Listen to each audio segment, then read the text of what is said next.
അധികാരത്തിന്റെയും ഭീഷണിയുടെയും മുൻപിൽ പതറാതെ സഭയുടെ പവിത്രമായ കുമ്പസാര രഹസ്യം സംരക്ഷിക്കാൻ സ്വന്തം നാവും ജീവനും സമർപ്പിച്ച വിശുദ്ധ ജോൺ നെബുൻസിയാന്റെ സ്മരണ വിശ്വാസലോകത്ത് ഇന്നും ജ്വലിച്ചു നിൽക്കുന്ന ഒന്നാണ്.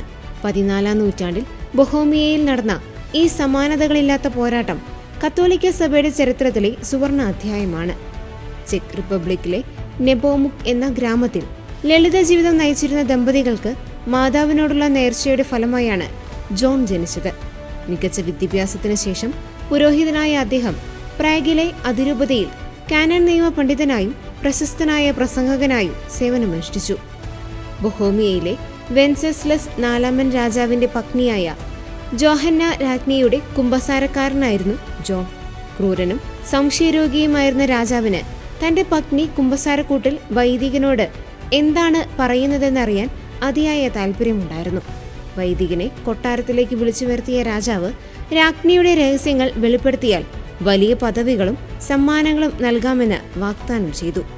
ദൈവത്തിനു മുമ്പിൽ സമർപ്പിക്കപ്പെട്ട രഹസ്യം ലോകത്തിനു മുമ്പിൽ തുറന്നു പറയാൻ തനിക്ക് അധികാരമില്ല എന്ന ഉറച്ച നിലപാടാണ് വൈദികൻ സ്വീകരിച്ചത്. ഇത് രാജാവിനെ പ്രകോപിപ്പിച്ചു. അദ്ദേഹത്തെ തടവിലാക്കുകയും പട്ടിണിക്കിടുകയും ശരീരത്തിൽ തീപ്പൊള്ളൽ ഏൽപ്പിക്കുന്നത് ഉൾപ്പെടെയുള്ള ക്രൂരമായ പീഡനങ്ങൾക്ക് ഇരയാക്കുകയും ചെയ്തു.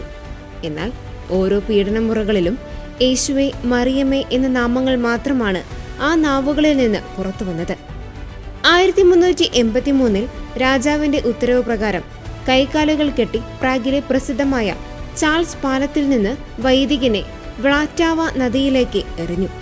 അദ്ദേഹം നദിയിൽ വീണ നിമിഷം ആകാശത്തു നിന്ന് 5 പ്രകാശമാനമായ നക്ഷത്രങ്ങൾ വന്ന് ശരീരത്തിന് ചുറ്റും നിന്നത് നഗരവാസികളെ അത്ഭുതപ്പെടുത്തിയിരുന്നു.